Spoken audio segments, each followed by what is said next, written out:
Hi, my name is Don Schmitt. I'm an interior designer in Cleveland, Ohio, and I have a desire to share with everyone and anyone some of the amazing people and careers that are occurring and happening in Cleveland. I sometimes refer to it as world class, meaning that things are happening in our city that one would not anticipate. We might think it's happening somewhere else, but certainly it would be surprising to know that we have people living and working in Cleveland who are doing world-class kinds of things. If you've been listening to my videos, you've heard this before, so sorry. But today is particularly exciting for me because I'm visiting the studio of Lisa K. Locke, a dancer extraordinaire who I met 4 years ago when she first came to Cleveland, and I was fascinated by her then. And I asked her if she would perform for a charity event I was hosting, and she was gracious and said that she would. And it started a love affair. She's an amazing performer and a very interesting woman. And we're here today with Lisa K. Locke. Hi, Lisa. Thank you for allowing me into your private world. You're welcome. Now, you came to Cleveland 4 years ago from California. Los Angeles. And how long were you in Los Angeles? 16 years. And you were dancing the entire time? Well, I went there to go to Cal Arts to get a BFA. And then To I got Cal Arts? California Institute of the Okay. Arts. And I got my MFA there too. And then upon graduating, I started doing solo works and worked with freelance with some companies. But stayed away from commercial work until the year before I left. Okay. Which I should have done probably way before. But you were, I saw videos of an amazing piece that you did utilizing a chair. That was from that period in California? Yes. Okay, because that was the first thing that I had seen you do, and I was amazed by that. How would you describe your approach to dance? You're very athletic, and it requires a great deal of strength, but there's something, without knowing the right term, there's something very prima ballerina about you and the way you present, the way you do your work. So I know that you're a fine dancer, but you're an extraordinarily strong dancer. Thank you. So how do you describe what you do? Well, usually I do one solo a year. Well, since I've been in Cleveland, I've done more because there's no showcases, so you have to do a whole show, which is interesting, but usually I focus on one solo. I have an idea, and it has to have a meaning, and each little movement needs to mean something to me, specifically. So then it creates a unique vocabulary versus using steps that you do in your daily training. I'm trying to really make the movement mean something. And so you're telling a story by virtue of the movement. Or convey a mood, or... I know that you spend a great deal of time, the research into music, that you spend a lot of time finding just exactly the right music for your pieces. Now, what defines the right piece of music for you? Well, it has to be something that does something emotional to me, so it gives me a strong mood to start with.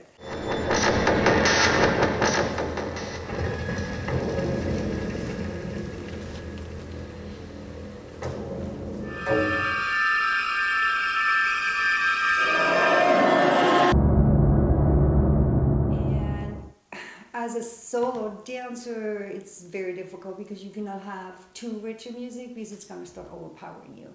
So you need to find something that's sparse enough that doesn't dictate you too much or overpower you too much and allows you to work with it as a partner versus like just moving to the music. And oftentimes in dance today, the music is really the highlight of the entire piece because it's I hadn't thought about that, but it would be because the music is stronger than the dance. Well, on occasion. They interpret the lyrics a lot. Like when you look at So You Think You Can Dance, a lot of time it's lyric motivated. So it's like music visualization, which has been done with classical music as well, where you are right on the beat. Yeah. But it still is like the music is here and then the dance is here versus I think it should be a partner. So yes. And I see that in your work too. I know there was a music that you did for something a couple of years ago, and there's an Ave Maria was part of it. And I remember you telling me how long it took you to put that together and find all the right pieces, parts of that music. Oh, the video we did. Yes, yeah.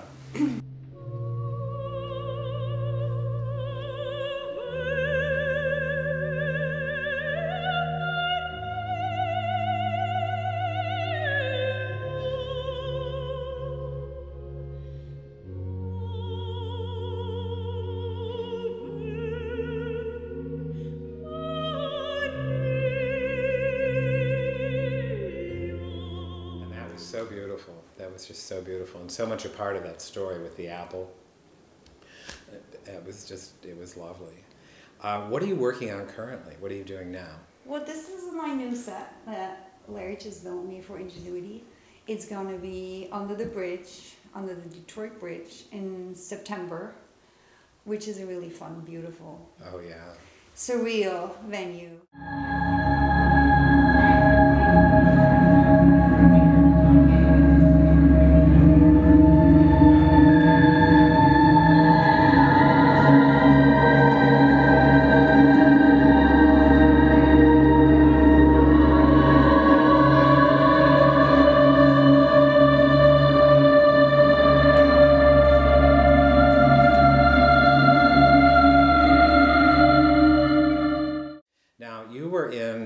Los Angeles, but you've lived in a number of cities. You were in Honolulu. You're from Switzerland, and you've came here from Switzerland. I understand that you've not always been a dancer. At one point in time, you were a skater, and then a swimmer, a synchronized swimmer. And then why don't you tell us how you got into dance, or why you got into dance? Well, well, my dream when I was 4 years old, I wanted to be a contortionist.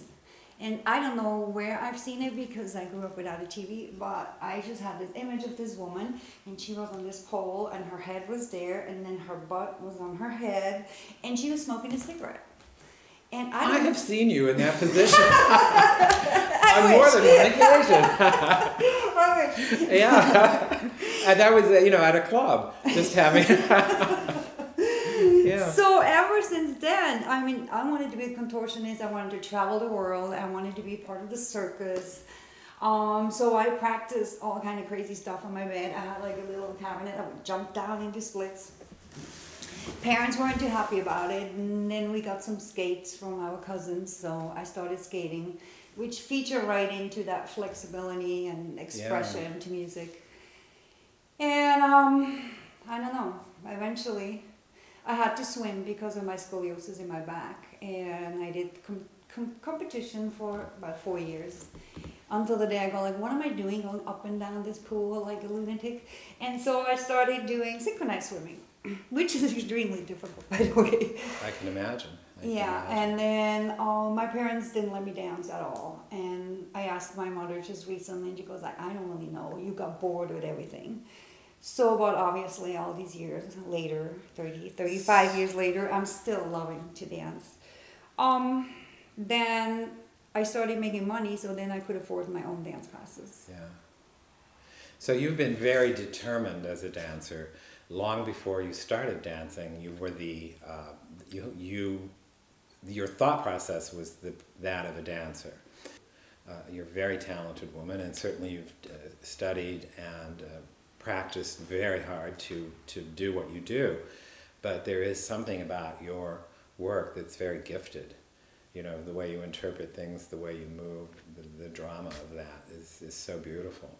Well, what I've been trying to do is, especially in the ballet world, everybody has to look the same. If you're on the core, everybody has to be the same height.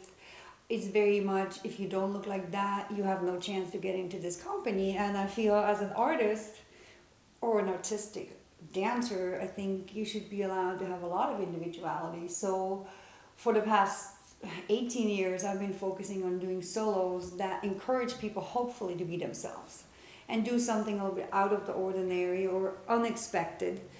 Just so people go, oh, I'm not that crazy, look at her. I'm fine. Why does this make me think of Lady Gaga? She does the same She does thing? the same thing, and she Well, I says the think it's same important thing because to a lot of encourage people live their life under peer pressure and started there and never take a risk, or Yeah, yeah. I think when I was 20, in order to afford my dancing, I took care of dying people that were in the end stages of cancer. So I would go to a house, and you could tell the difference in these people. The ones who did something they wanted to do with their life had a much easier time than people that just worked their 9 to 5 and tried. It was a huge difference, and it made me decide that, I need to do what I want to do. I need to give it at least a try. Well, you've done more than try. You've succeeded wildly, I would say. Thank you. I think it's just fantastic. I mean, I encourage and I celebrate anyone who's doing anything that is creative and outside the box. And these wonderful cats, aren't they beautiful? But doing something outside the box, whether it's dance or painting or sculpture or design or physicians or you name it, being able to think differently and have a passion for something, it seems to be self-fulfilling more about being self-fulfilling than some kind of great fame or stardom. And I think what I know of you, there's a certain amount of satisfaction in your job well done. Yeah, definitely. That you're aware that you're doing a good job and that you're succeeding in that kind of way. Well, the beauty is, it's kind of, you always work on something different. You never do the same thing again. Mm-hmm. So that keeps it really interesting. And on the other hand, with live performance, it's gone. If you didn't see it, it's gone. Yeah. So it's kind of a two-edged sword. But I have a lot of energy, and I like to move forward and do something different. So this suits my personality. Yeah. Lisa, I wanted to ask you now, can you share with us today any dancers in your history that have inspired you in any kind of way? Are there any specific dancers that you've met along the way who were particularly helpful to you in your journey to? Well, I think that I've seen amazing dancers, but what helped me the most, inspired me the most, was teachers. And having lived in Los Angeles, in San Francisco, in Texas, I had some great teachers, but especially in Los Angeles and San Francisco, I had some amazing teachers that really open up your mind and encourage you to go the way you need to go. Like Alonzo King has been amazing, and I know he said that to other people before, but I would take his class every day when I lived in San Francisco. And one day, it was ballet class, and one day I moved my hip because I was really in the moment. And he said, that's what you always need to do. And it's a hip movement in ballet, you're not supposed to do that, but he said, no, you need to let it come straight from your dancer's soul. He was like, show me, I cannot see why you're dancing. I need to see why you're dancing. Why do you love it? He was amazing. He definitely inspired me tremendously. And then one day he said, don't pretend to be a lamb. I know you're a tiger inside.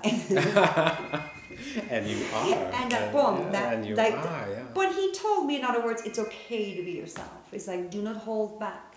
So in your journey, people have been placed in your path who help direct you and guide you. And I love those kinds of stories because it tells me that you're exactly where you need to be and that everything's been provided to you to succeed. And that's what happens when you follow your passion. Now, you also, speaking of teachers being your inspiration, you also teach ballet. Right. How many classes do you teach a week in Cleveland? Maybe 10. Okay. But most of them are an hour and a half. So you teach and you share with others your experience and your background and your vision of what they can be as well. So it's fun that kind of what you've been given now you're sharing with other people and inspiring them to not be afraid to express themselves and just be who they are. Yes. So I'm so happy that you're living in Cleveland and being a part of what makes our city so wonderful. Thank you so much for today and being here. Thank you so much. Thank you.